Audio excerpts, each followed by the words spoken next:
Welcome back to Morning Joe. Sam Stein is still with us, along with Mike Barnicle in New York. And joining us here on set in Washington, we have Republican Congressman from Texas and Republican presidential candidate Representative Ron Paul. And we have the host of MSNBC's Now with Alex Wagner. Alex Wagner, very good to have you with us. My goodness.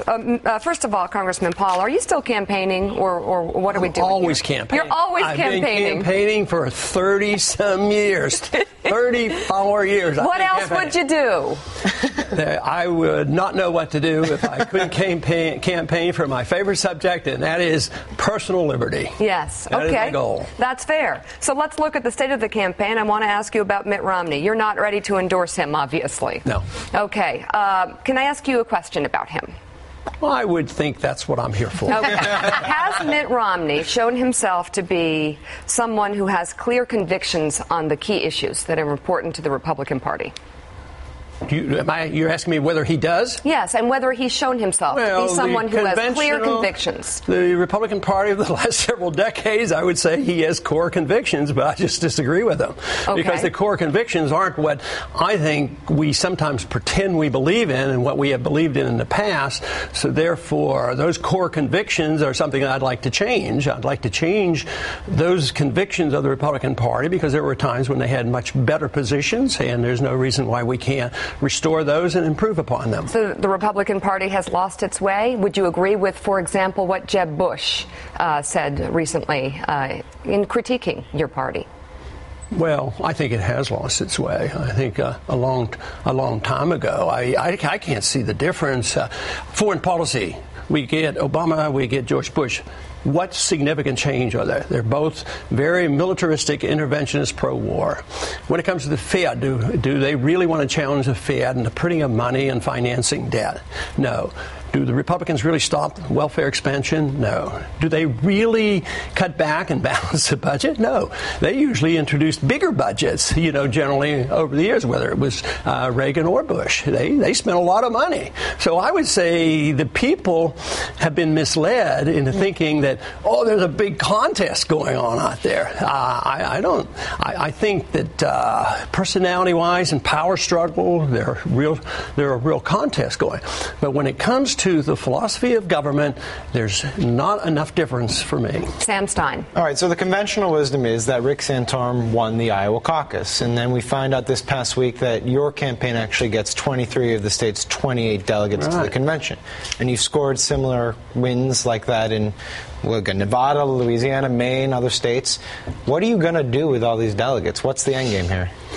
Well, unfortunately, we don't have quite enough, to take over the convention. Okay, that was the ultimate goal. But I think that, under the rules, they're going to restrain us because, as of now, I'm not sure whether I will have a public presence. But we will have a president, the organization, because even those many who have been nominated and elected as delegates and will be obligated to vote for Romney are really our supporters. So that means the atmosphere, what's going on, platform fights, and the excitement will be with our group. Have you asked, or have you been asked by Mitt Romney to have a speaking portion at the convention? No, I have not asked specifically, and he hasn't invited me to. We under the rule, if we'd have had 5 clear-cut wins, in the state, they would have been obligated to allow my name be nominated and then give a speech, which would be my speech, and a 15-minute speech. And that right now, because of the questionable way who gets seated, and sometimes these delegations would win them, and in Nevada there's controversy. One last second question. How are you hoping to influence the party platform? What specifically do you want in the language that would placate your hordes of followers? Precisely, definitely follow the Constitution. Okay. Whether it's on declaration of war, whether it has to do with monetary policy, whether it has to do with doing things that are not unauthorized, like the welfare state, we want to challenge the whole thing. Yep. Okay, Alex Wagner now. Dr. Paul, I want to go back to something that Mika said. You're often seen as an outlier for the Republican Party. Do you think the tent is big enough right now? And if Mitt Romney loses in November, what do you think the repercussions are for the GOP? Well, I always think that no matter what comes of it, there should be a positive outcome for it. Do you think there will be? I know the word outlier is a common term, and I'm not criticizing you, but really the problem is the Republican Party has become the outlier for the cause of liberty, and what they pretend. I want to work on the platform, but we know platforms don't change people's attitudes. That's what we want to do: get attention, change in the attitude, so that we who are perceived as outliers become the insiders. And that's what's happening. That's what people aren't quite aware of, because we're winning state delegations, state chairmen, and small offices, anywhere from city councils to county commissioners. That's what's happening. All you have to do, and the subject hasn't come up yet, look at the next generation. I mean, there is so much excitement out there, and although we have the greatest influence on young people, this movement, which is they think that's all. No, we have a lot of people who are joining who aren't under 30. But the big deal is that the next generation are sick and tired of what they're getting, and they're looking for something. And what we're offering seems to have great appeal to the young people, because they know they're getting a bad deal, they're getting bankruptcy, they're getting war, they're getting just all the problems dumped on them. Dr. Paul, I'm going to throw a couple of things out there. Alex, you take a question out of this. I'm going to end on reading you a part of Joe's piece from Politico. But I understand your campaign plans to hold its own event prior to the convention. So the question is, are you helping or hurting the party by separating yourself so close to the convention?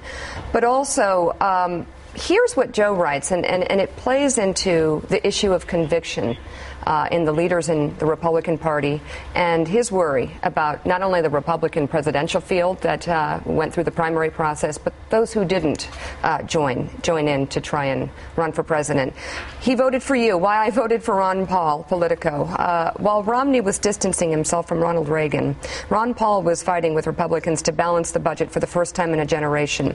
While Santorum was supporting an unprecedented expansion of entitlement spending, Paul was warning of a great recession that would be caused by government interference in the housing market. And while Gingrich was talking about how he would build up the federal government to push his conservative agenda, Congressman Paul spent all his waking hours focused on dismembering that big government beast. We can't think of anyone who ran in the Republican field or even in the Senate and in Congress who has really, really strict convictions that they've stood by. Maybe one or two people, Alex.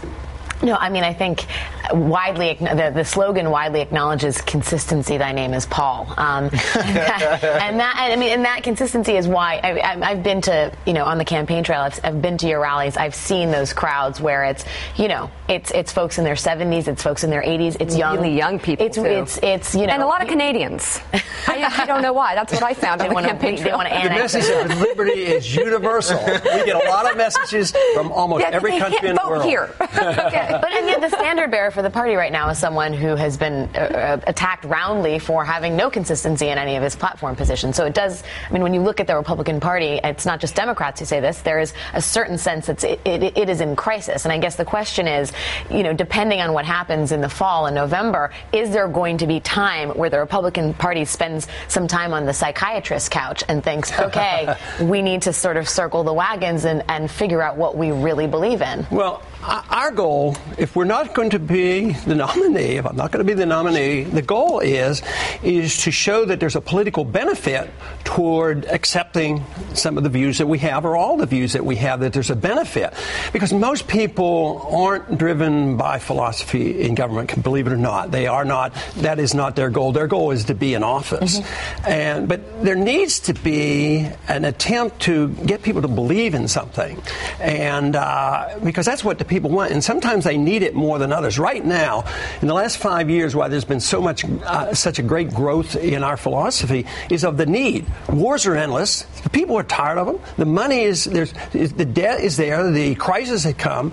So therefore, the door is wide open. So I believe we're actually doing a favor for the Republican Party if they would look to us for guidance and to realize that if they would accept some of these things, they might have an easier time winning, rather than just saying capitulate, conform, forum, don't even have a discussion.